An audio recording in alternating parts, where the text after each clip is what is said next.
Halo teman-teman, selamat datang di Andi Angkasa Channel. Hari ini saya akan membahas sejarah asal-usul Margawen. Teman-teman yang belum subscribe, mohon dukungan untuk subscribe, nyalakan lonceng notif, berikan like, share, serta komen agar saya bisa lebih semangat lagi untuk membuat konten-konten tentang sejarah asal-usul marga. Oke, teman-teman, hari ini kurang lebih ada beberapa poin yang akan saya bahas tentang Margawen. Di antaranya, izinkan saya share screen dulu. Oke, teman-teman, seperti yang saya sampaikan bahwasannya hari ini saya mau membahas sejarah asal-usul Margawen. Poin-poin yang akan saya bahas di sini ada 6 diantaranya.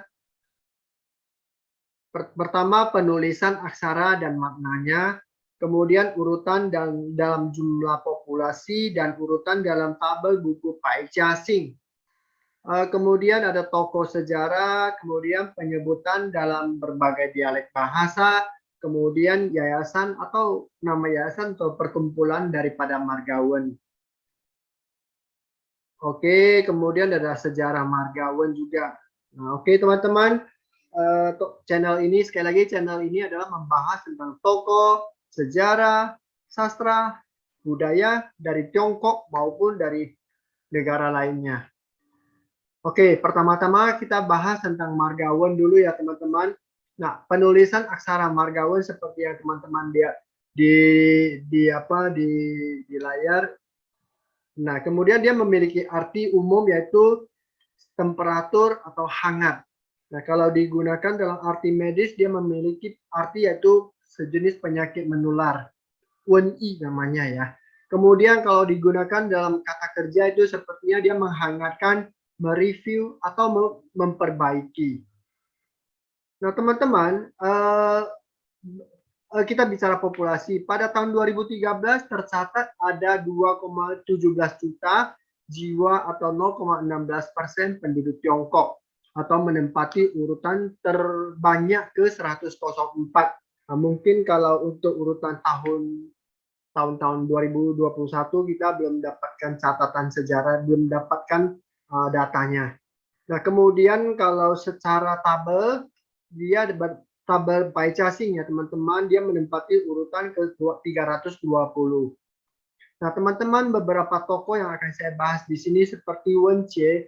Wen Jie ini adalah salah satu orang yang membantu mendirikan dinasti Han.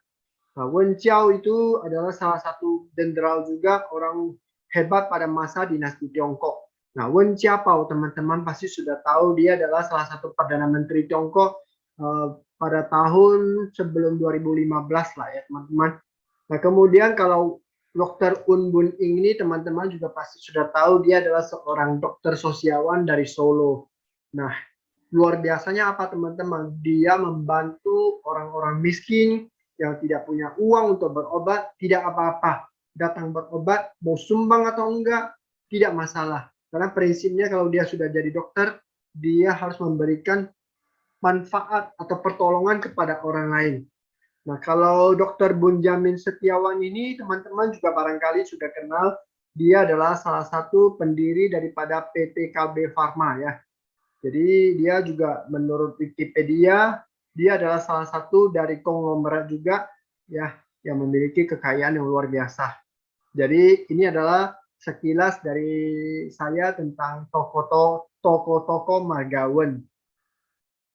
Nah, selanjutnya penyebutan ya teman-teman. Kalau penyebutan dalam beberapa dialek bahasa, kalau Hakka, orang Kek, ya seperti menyebutnya seperti yang tertulis. Saya takutnya kurang salah dalam membaca, jadi saya tak usah bacakan. Nah, Anda sendiri melihatnya. Kemudian kalau Kanton, sepertinya membacanya Man.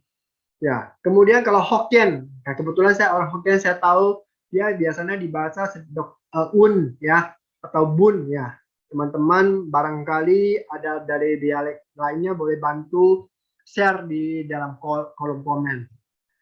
Nah, teman-teman, kalau di Indonesia Wan dituliskan dalam nama belakang kita ya seperti Wun, Bun, Wun, Benjamin, Bunjamin, Budiman, Gunawan, Basirun, Wiguna, Basirun, Bunda, Wendy, Unang, Wiguna, Wenardo, Wenata, Wendis, dan sebagainya.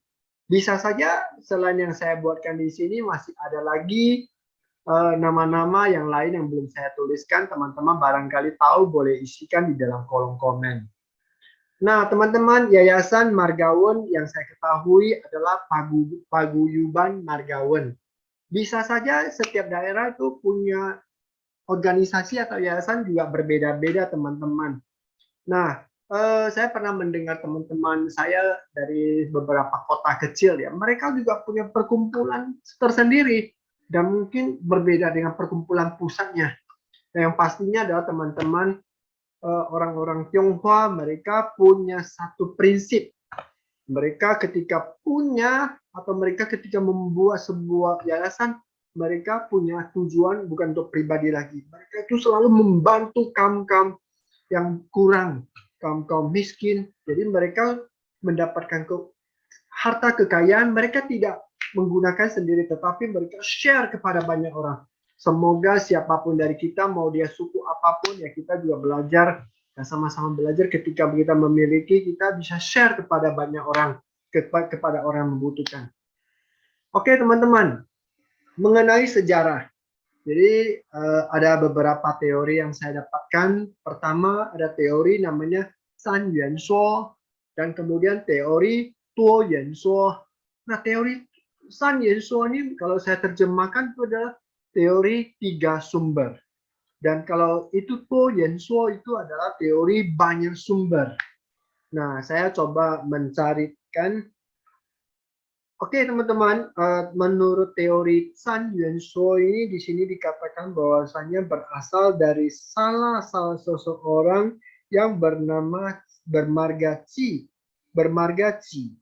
berasal dari keturunan klan Kaoyang atau putra dari klan Kun'u setelah mendirikan negara Wen dan menjadikan Wen sebagai marga. Yang kedua, lalu ada keturunan dari klan Kaoyang, Chuanxi, setelah putra Kun'u dan keturunan keruntuhan negara Shu, sehingga penerusnya berasal dari marga Shu merubah marga menjadi Wen.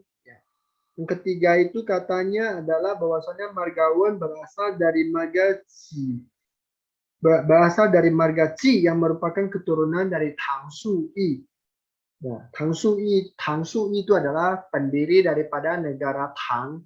Nah, yang kedua, menurut teori kedua Tuo Yuan Shuo ini dikatakan bahwasanya satu, sumber pertama mengatakan bahwasanya keturunan Tang Shui dianugerahi wilayah Wen, Neiwen, sekarang itu Hanoi, dan kemudian menjadikan Wen sebagai marga. Kemudian sumber kedua mengatakan bahwa tokoh yang bernama Wen Qi. Ada seseorang tokoh pada masa itu, dia adalah seorang ahli atau pakar dalam menciptakan berbagai macam makanan. Ya, kemudian dia menggunakan Wen sebagai marga. Nah, kemudian sumber yang ketiga mengatakan bahwasanya merupakan keturunan dari Su Fenshen. Su Fenshen ini adalah leluhur dari marga Su. Nah, si Su Fenshen punya keturunan, ada yang bernama Ping, kemudian menggunakan Wen sebagai marga. Nah, kemudian di sini dikatakan pada masa dinasti Tang, Raja Kangji ya bermarga Wen. Nah, jadi di sini menurut teori To Yuan Shuo ya teman-teman. Nah, tetapi saya lebih suka menggunakan kisah yang satu ini yang akan saya jelaskan sebagai sumber bahwasannya dan sebagai sumber mengatakan sejarah asal usul marga Wen.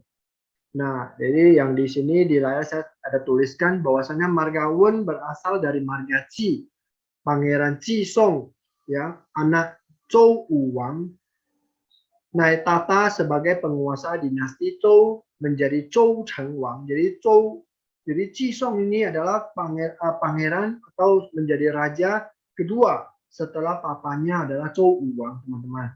Jadi suatu hari Zhou Chengwang memberikan anugerah negara Tang kepada saudara laki-lakinya bernama Qi Shui, ya, yang kemudian dikenal sebagai Tang Shui. Ya, jadi Tang Shui tadi saya sudah sampaikan dia adalah pendiri negara Tang. Nah, kemudian Zhou Chengwang menemukan bahwasanya di tempat lain sudah ada sebuah lokasi yang bernama Tangzhou. Nah, untuk menghindari kebingungan, maka Zhou Chengwang mengganti nama negara Tang milik Tang Sui menjadi negara Jing atau Jingguo. Nah, setelah beberapa tahun, Tang Sui menunjuk salah satu putranya menjadi penguasa sebuah tempat bernama Wen yang berlokasi di Henei, ya. Kemudian Wen adalah salah satu tempat yang sangat penting karena kesuburannya, lalu Wen diubah menjadi negara Wen. Keturunannya dan masyarakatnya menggunakan Wen sebagai marga. Jadi teman-teman, saya lebih prefer ke kisah ini, lebih cocok ya teman-teman ya. Jadi demikian sejarah asal-usul marga Wen yang saya ketahui. Kira-kira apa yang disampaikan tentunya pasti tidak sempurna. Oleh sebab itu saya mohon maaf jika apa yang saya sampaikan belum sempurna. Saya mohon maaf. Saya minta dukungan teman-teman untuk banyak mengoreksi kesalahan saya sehingga konten ini bisa menjadi lebih bermanfaat lagi. Jadi teman-teman boleh share, boleh sampaikan, boleh koreksi melalui kolom komen. Saya ingin mengucapkan banyak terima kasih kepada teman-teman atas dukungan Anda semuanya sehingga konten saya ini bisa bermanfaat untuk semua. Terima kasih, salam dari saya. Semoga Anda semuanya sehat selalu.